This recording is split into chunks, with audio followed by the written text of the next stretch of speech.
Welcome to Medcan Presents. That's the webinar series that we provide every 2 weeks. It is Tuesday, February 23rd, and today's webinar is How Testing Can Make Us Safe at Work, featuring Medcan Chief Medical Officer, Peter Nord. Peter, you can start your screen. We are. Perfect. So I'll just talk about the webinar. I'll give your bio, and then we're going to play the Dr. Lisa Barrett video, which I think sets up so nicely the situation that we're talking about. We're accustomed to thinking of the vaccine's arrival as the ultimate COVID-19 game changer, but equally important is the onset of new and more rapid testing options. These tools are designed to help employers and public health authorities contain outbreaks as well as understand prevalence rates and immunity status among their communities. So Dr. Peter Nord. So in addition to being the Chief Medical Officer at Medcan, Dr. Nord is a member of Medcan's Medical Advisory Services team, which developed a lot of the information that we're going to be talking about today. He's also a frequent guest host on the Medcan podcast, Eat, Move, Think. Previously, Peter was a VP CMO at Unity Health Toronto, and he is the founder of Stillbrook Accessible Retirement Residences, a registered charity focused on developing affordable retirement living communities for lower socioeconomic seniors. Okay, so why don't we play this video, which will just get us to that and optimize. Perfect.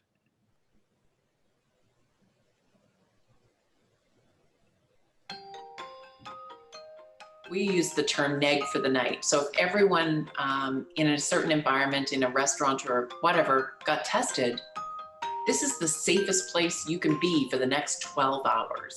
Having people take ownership of their own testing is the way we're going to keep things open. And not testing people without symptoms when you know this virus, unlike influenza and many other respiratory viruses, spreads when there are no symptoms, means that we have to do this, or we're going to keep doing Groundhog Day over and over again, even with vaccines, because this virus is going to change. And testing is going to be a bit of a part of our lives for quite a while. And I think if we can get that out, that's important. I think that is such an interesting clip, and she is such an interesting woman. So Dr. Lisa Barrett started the first, what we believe is the first rapid testing pilot in Halifax in November. Since then, it's tested 18,000 people at bars and restaurants around the city. And she relied on essentially community volunteers to have people come in, and then you get this term neg for the night. You're negative for the night. That's the kind of thing, Dr. Peter Nord, that you think could be happening around the country, at workplaces, at community dwellings. So let's back up. Why don't you tell us about rapid testing? Tell us a little bit about rapid testing, and then tell us how it differs from the PCR testing that most of us are accustomed to at the testing centers. Yeah, thanks, Chris. Great to be here again. And I love what she was saying, and that it's a short clip. There's obviously lots more there, and I'd recommend everybody just click on her connectivity, because she's got some great content there, and she's doing some very innovative things, which are, it's really where we're going to end up in the future for sure. And I've talked a little bit in the past about the big buckets of strategy to get this pandemic done, and individually, not going to happen. So vaccines are great, but the return on investment of vaccines is for the sickest, most frail, most elderly of our population. They literally save millions of lives, takes the pressure off our healthcare system. So that's what they do. When you start immunizing 20-year-olds at the other end of the vaccine rollout, the return on investment isn't as great. Although we are starting to see early data that when you're vaccinated, you actually may reduce the transmission, which is also massive, because right now we don't know that for sure. We've talked about that. So that's important. So vaccines, critically important. All the things that we're doing now, mask use, distancing, hand hygiene, not touching our face, cleaning our surfaces, That's going to reduce case counts. And that's what we're seeing right now on a global scale. All of those interventions are absolutely working to reduce case counts. If we're staying apart from everybody else, the virus literally cannot hop from person to person. It's not going to happen. Case counts are going to go down. The third pillar, and that's what we want to focus on today, is testing. And the kind of testing that we've been doing in the past can't be the kind of testing that we need to do in the future. This is exactly where Lisa is landing. If we want to be doing testing that gets us to the point where it supports those other two big pillars, then it has to be cheap, rapid turnarounds, got to be under 15 minutes. Anybody can do it. You don't need a doctor or nurse to do it. It can be done anywhere, and it has to be accurate and effective. And that's a pretty high bar for these rapid tests to try and reach. That's one of the reasons we haven't seen a ton of them rolling out in Canada, because the bar that's set is actually pretty high. So as we talk about testing, people are hearing all sorts of different types of tests. And so one of the things that we'd like to do is just go a little bit of an algorithm about testing just in general. And I love this, very, very simple, but it works. So, first of all, you've got the antibody testing that we hear about. That just says, on a given day, you have the antibodies built up, the IgG antibodies against COVID-19 virus. That just means that you've been exposed, your immune system is charged up, and you're essentially protected. Maybe not 100%, but you're well protected against the virus, and actually some minor variants as well. Then you get into the other types of testing, which is not blood. So there's blood, or serology, means blood, and then you've got the non-blood. And then underneath that, you've got molecular testing, which we've been doing a ton of, and that's the PCR, or polymerase chain reaction testing. That's the nasal swabs that are being done across the country. That's the one we're seeing being done in these very rigorously managed assessment centers, often in the past tied to hospitals. So very formalized testing that can't happen at a job site, for example. So the other side of that is point of care testing. And that means testing at the point of care. So underneath that, we start to move over into two basic types of rapid tests. And it's really important that when we start to see more of these tests roll out, we understand, are they more of what we call molecular testing, or is it more antigen testing? And to explain in terms that we may be hearing, because it's in the media right now, in Canada, the rapid testing from an antigen perspective is the PanBio. That's made by Abbott, and the government has approved this quite broadly. And that's been used now across the country, and primarily in long-term care homes. That's starting to be rolled out quite broadly.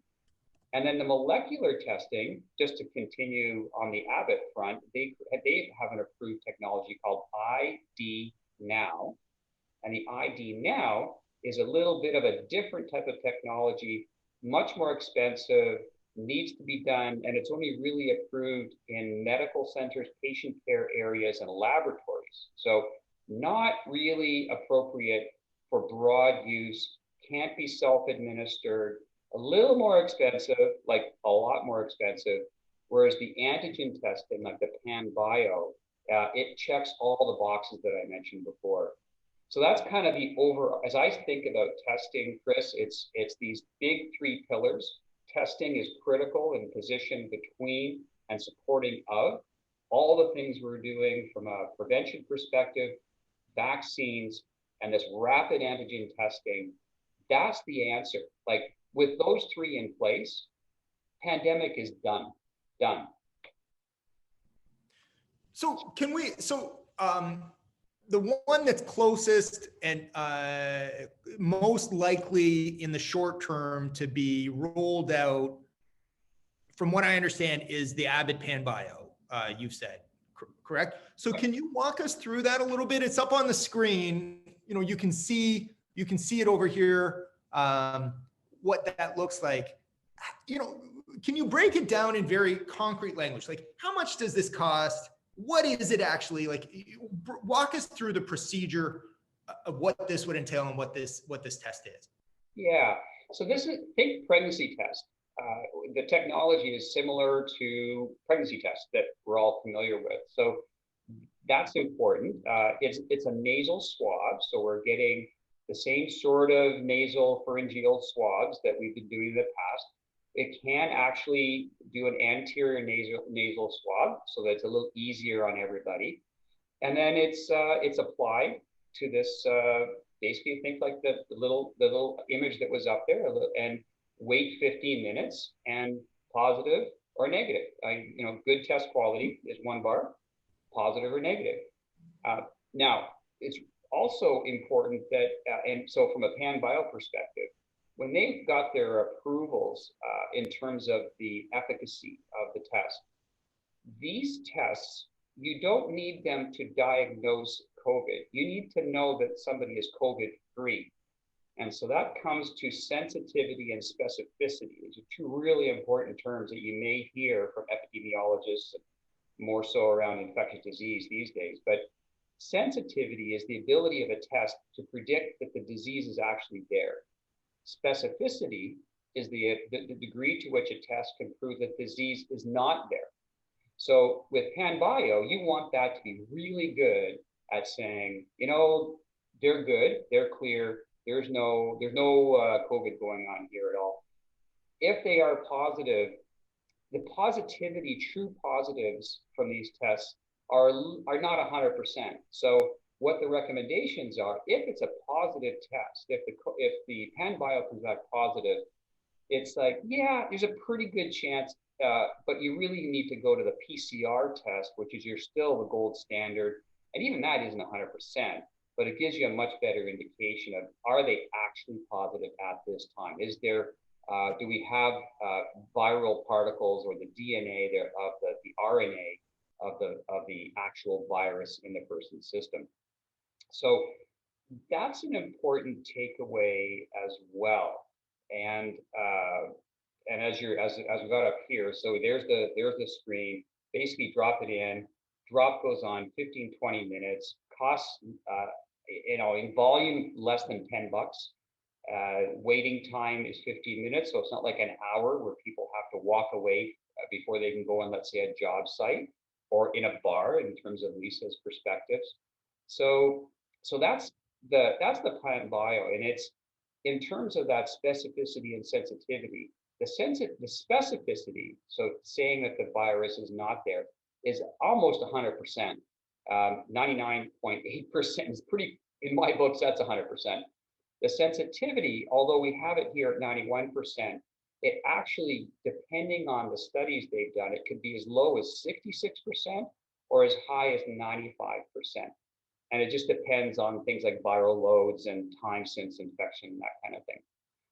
2 big headlines for PanBio that's hot off the press, just very, very recently.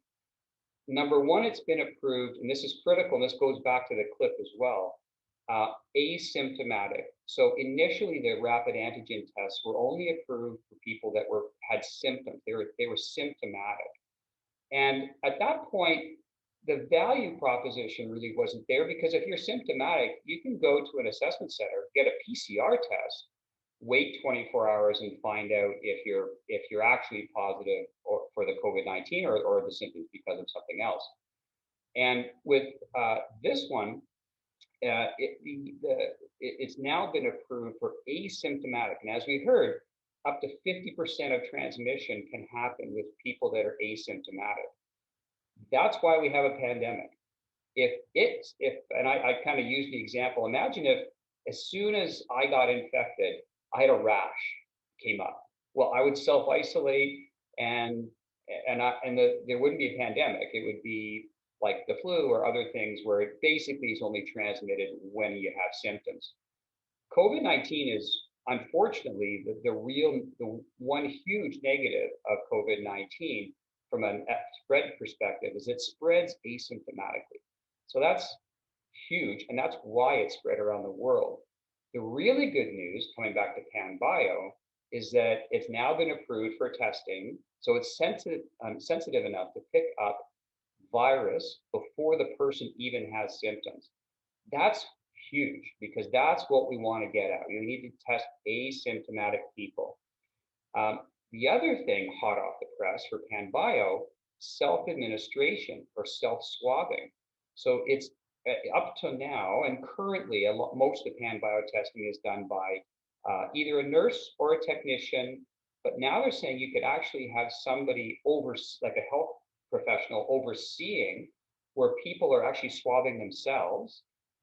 And that creates a great safety factor for healthcare practitioners, opening up a future where you don't need to have a nurse. Literally, you could have somebody trained on site, one of your own staff at a business, to oversee this and have people actually self-swab and do this in a very, very safe and yet highly effective way as well. So that's some of the new and improved aspects of PanBio. It checks all the boxes, and now most importantly, self-swabbing and coverage for people that don't have symptoms, which is clearly critically important to prevent spread. And this thing is under $10, right? So this is designed for mass proliferation. And Medical Advisory Services team has talked about the Swiss cheese model, where each layer of the Swiss cheese block, masks, social distancing, each is one layer of Swiss cheese. This isn't perfect. This is just another layer of Swiss cheese, but it doesn't have to be perfect, right? This is, I'm essentially quoting you, Dr. Nord, and what you've told me. Yeah, no, it is. It's a combination of things. And that's why I was always nervous in the fall when we were hearing, as long as the vaccines are here, life is back to normal again. And that's just not true. Like the vaccines alone are not going to get there. Literally, for vaccines to end the pandemic, we would have to globally vaccinate 80% of the global population at the same time, not serially, so not even every 6 months, because we know once you have your vaccination, your immune system isn't charged up forever. It's going to slowly decrease in its effectiveness, and you might need a booster shot. So having vaccines truly effective in killing off the pandemic would require this impossibility of vaccinating everybody at the same time. And it's just, it's not going to happen. But as I said, massively important in terms of lives saved, saving our healthcare system, allowing the healthcare system to do what it's supposed to do, which is take care of other non-COVID people. And then all the other stuff that we're doing, the distancing, the mask, all that stuff, also really important. So again, that's the Swiss cheese, where we have one layer on top of another. You put them all together and all the holes don't line up, you hope, and nothing gets through. With the Swiss cheese, what you want to do is make sure that the holes never line up so things can get through. So you want all those holes to be covered by the next layer of Swiss cheese. And that's that risk management model that's going to literally kill the pandemic. So to my mind, you were talking about this. I think in August, you told me that you thought that one of the big game changers was going to be rapid testing, rapid point of care testing. And we hear in news stories that the governments are sitting on a storehouse of these. What has taken so long? Why isn't this throughout the community? Why aren't we all doing this a couple of times a week? Yeah, I think it was as I sort of said in the intro, the boxes that need to be checked. The bar has been set pretty high for these. You can look at other jurisdictions around the world where the bar was a bit low, and what's happened, and we've seen some examples even in Canada, some early approvals that turned out to be less than adequate. So if you can't trust this test, if it turns out that instead of being 99.8% specific, if it's 75% specific, you've got a question mark there. And you need these tests to be close to 100% specific. And that's what Health Canada's been waiting for. These tests that they can't be $100 a test. They can't be done just in a doctor's office. So all of these things have to come together. And to Health Canada's credit, they have been waiting for the right technology, the right manufacturer to be able to do this at scale, check all the boxes, and most importantly, have it super specific in terms of saying, when you have this test, you can count just about 100% that if it's negative, it's really negative.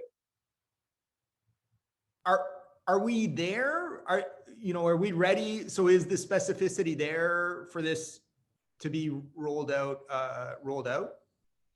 Yeah, it is now, and that's exactly what's happening. If you look at Ontario, with the pilot project in a couple of long-term care homes finished in mid-January, it was 2 thumbs up, looked good, and so the government, which had been buying millions of these tests, have now rolled them out, and other provinces are following suit as well. But speaking of Ontario, literally over the next day, all the long-term care homes have been given a mandate, actually, that they will have testing in place by the second week of March.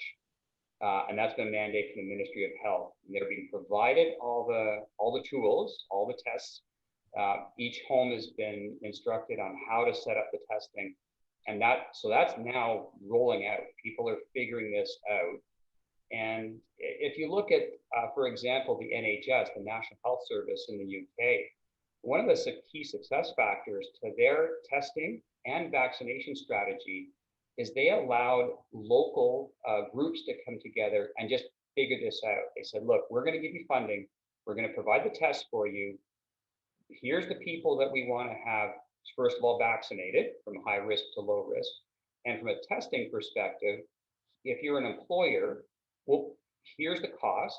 If you're willing to purchase it, we're going to make this all available. We'll connect you to the manufacturers, and you at a local level can figure out how to get this done efficiently and effectively. That's a key success factor. And that's what we're finding now, specifically in the long-term care home sector. And then as it starts to work, and most of them now are testing twice a week. They were toying with 3 times a week, sort of a Monday, Wednesday, Friday testing. And now they went down to a twice a week, occasionally once a week, but mostly a twice a week is where they're landing. And that seems to be working. It's not without stress, not without challenges, but these long-term care home operators are doing an amazing job figuring out how to get their staff tested. And then also, if there's caregivers, like family caregivers that need to come in and support the staff and looking after their loved ones, they too are going to be tested on a regular basis.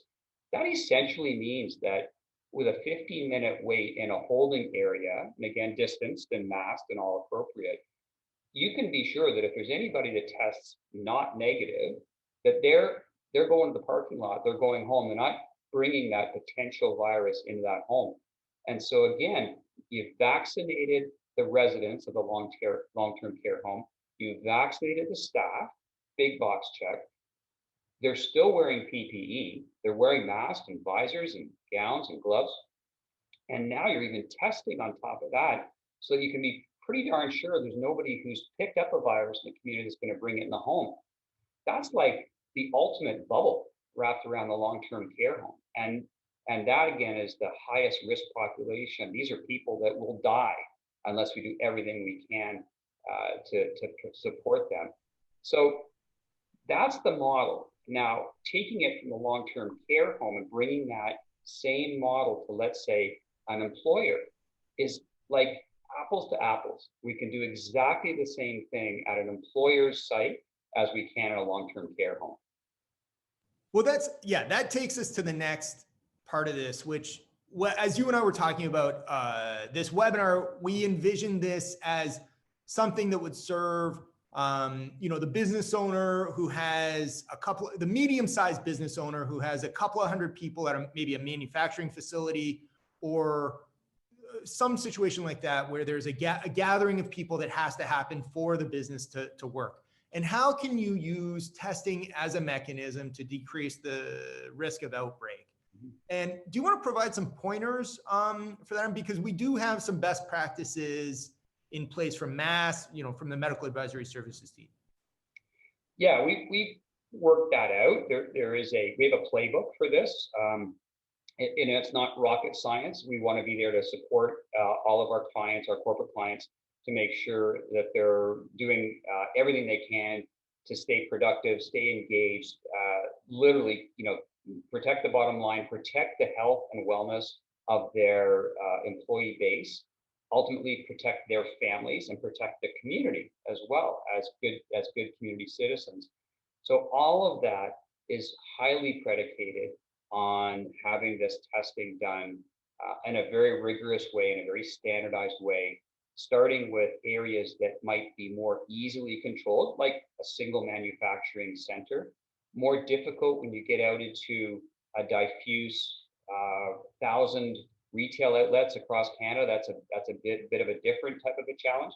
But starting with that, we think back to the long-term care home model, and that's a discrete site, and it works extremely well. So initially, the rollout would be for employers that have a discrete site, large number of employees at that site, and you want to make sure for sure that none of them have the virus when they're coming to work. That's the model. And then eventually, as this starts to open up more and more, it'll become more and more diffuse until everywhere we go will be like in Halifax, where we want to go to the bar.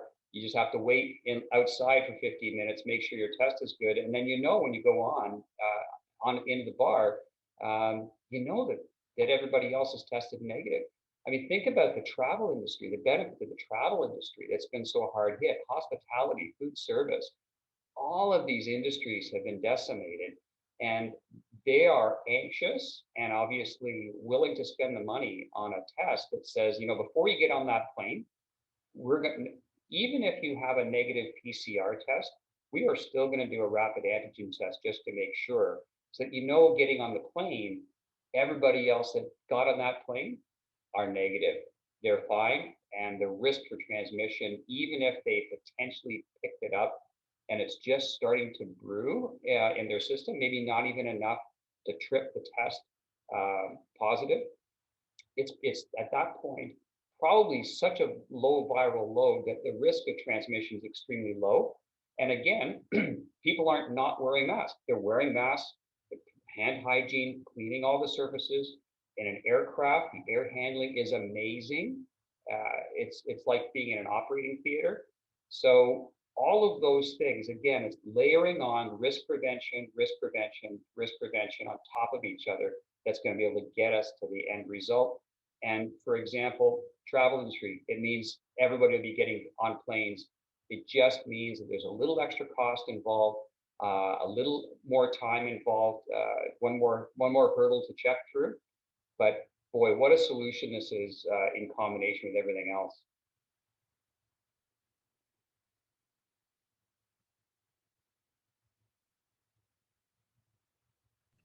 Okay.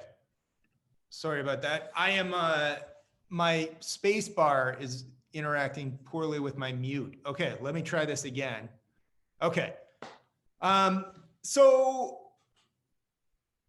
we, folks, we would like to respond to questions. We're going to go through kind of quickly some summary slides. And then if there are any questions, please feel free to ask them, because, that's basically the point of the webinar, is to respond to, attendee interest. So, Peter, do you want to quickly go through these slides and just tell me when to advance? And then, or do you want me to read? Do you want me to read basically what you've summarized here? Sure. Why don't you start? I'll add any color as needed. Just jump in and interrupt me as.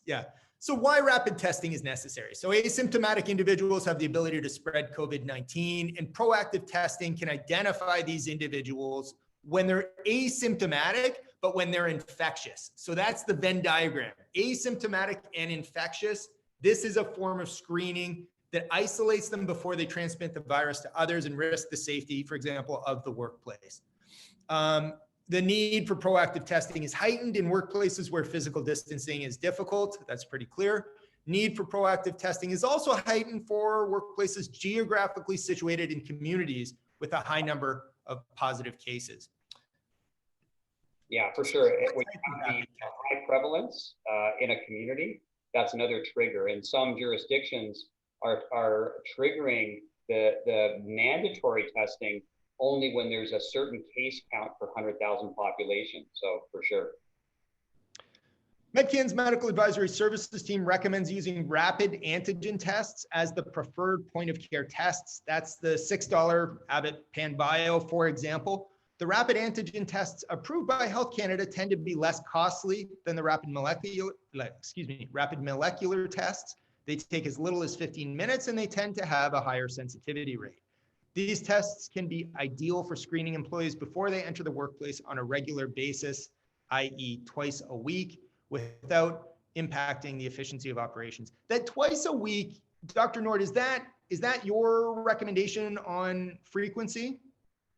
Yeah, it's sort of where we've landed, and we saw that in the pilot projects that we ran initially 3 times a week, but that became pretty onerous for people to have to go through. And as we think about the natural kind of life cycle of the virus, probably we're not picking up things like we would if we can do it even at twice a week. It might be just as accurate, just as effective at twice a week as 3 times a week, with cost savings and impact on people's time and frankly, this gets a little old week after week after week, and so the fewer times we have to stick something up our nose, the better. Yeah, and it's So considerations for those considering starting a testing program. Prior to an organization testing a large proportion of asymptomatic individuals, it is important to have a robust control plan. Basically, what happens if somebody's positive? You need to be prepared. You're going to find people who are positive, and what do you do? Basically, you have a plan in place before you start testing, is the recommendation. The organization must identify any close contacts of the confirmed positive case and have them tested using molecular PCR testing at a laboratory. Your organization must be prepared to modify operations based on a positive test result to manage the higher risk of transmission. And testing is not recommended as a tool to determine when an employee should return to work. What do you want to, Dr. Nord, do you want to just give us a quick, why is that? Why can the testing not be a way to determine when an employee is safe to return to work? Yeah, that comes to every jurisdiction has its own public health guidelines, and it's different across the country, and it's different in time. So even in one jurisdiction, it'll change week to week, month to month, basically varying depending on the prevalence of the virus in that community. So it's tough to come for a one size fits all. So what you want to do is, let's say, we know that the people are testing negative. We now have somebody who tests, and I'm going to be specific, not negative. So you don't actually test positive these tests. You test as a not negative. And so you immediately need to isolate that person. They need to get a PCR test that can usually be best done in an assessment center. They need to self-isolate for anywhere from 10 to 14 days, depending on the local recommendations and guidelines, one way or the other. And then potentially a second test, a second PCR test. Some jurisdictions are asking for that. And then symptoms also drive some of that self-isolation period. But let's say in the typical situation, somebody is picked up, let's say they're asymptomatic, there are no symptoms, they test not negative, they go to assessment center, they do test positive to a PCR. Now you're a few days, and probably at that point, likelihood is they may have some mild symptoms. Now we're into sort of day 3, 4, 5 of the illness. They have a few days of a symptom. This is average. And then they start to feel better. After that, day 7 to 10, we want to make sure that they have 1 to 3 days of no symptoms at all and then after that, they're very safe to return to the employee site. Again, a footnote, if they are retested with PCR, so the nasal PCR testing, they can be positive for up to 6 weeks or longer. We've had some people test positive for many, many weeks. Just because that test is positive does not mean they're infectious. So the PCR test up front, super helpful. The PCR test later on completely unhelpful. If that's negative, fine. We know that there's no fragments of that viral DNA left behind, but you then want to look at symptoms and again get them back into the antigen testing stream to be continually looking for active virus in the person's system or the antigen against part of the virus. So that's how the testing on a return to work has to be well thought out, and it has to be quite specific to the particular region and jurisdiction relative to the public health guidelines in that area. So Medcan's Medical Advisory Services team is providing guidance on exactly this topic to some of Canada's biggest corporations, some of Canada's biggest employers. Some super exciting news coming in the pipeline relative to that. And if you're looking for your own advice for your own workplace, to learn more about Medcan's Medical Advisory Services, send a note to corporatesales@medcan.com. And you may find yourself talking more frequently to Dr. Peter Nord. Well, Peter, thanks very much for that. That's any final comments or words? What's coming up? Why don't we take a minute on that? Because we haven't talked about saliva testing. We haven't talked about the one that I think is the most intriguing, which is the breathalyzer test that you sometimes mention. Yeah. So I think what we're going to see is more types of testing and more technologies that are as user-friendly as possible. I'm following one that's in line for Health Canada approval, which is essentially like a breathalyzer. If you were pulled over or you're leaving a bar, just like having a single-use breathalyzer test. Boy, that's pretty darn easy. And so looking now for technologies that are, again, checking all those boxes, they're effective, they're inexpensive, they're accurate, they do what they're supposed to do. Quick turnaround time, like some of these are not 15 minutes, they're literally 30 seconds.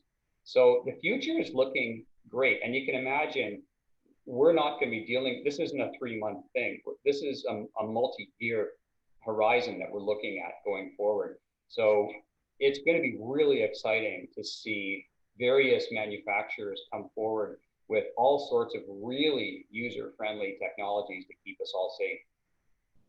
Fantastic. Okay, to wrap things up, future Medcan presents webinars. The next one is March 23rd, Tuesday, 12:30 p.m. Predisposed, how genetics is transforming health and wellness. Essentially, this is a genetics Ask Me Anything. Not asking me, you're asking the entire genetics team at Medcan. So that's Allison Hazel, that's Justin Lawrence, that's Jessica Gu, seeking an easy way to learn about genetics or aiming to hear how the fast-changing field can improve your health and wellness. The entire Medcan genetics team takes questions from clients and the public at large. And so right here, bit.ly/predisposed-genetics, or it's all over social over the next week. And then you'll also be finding it on the webpage as well at medcan.com.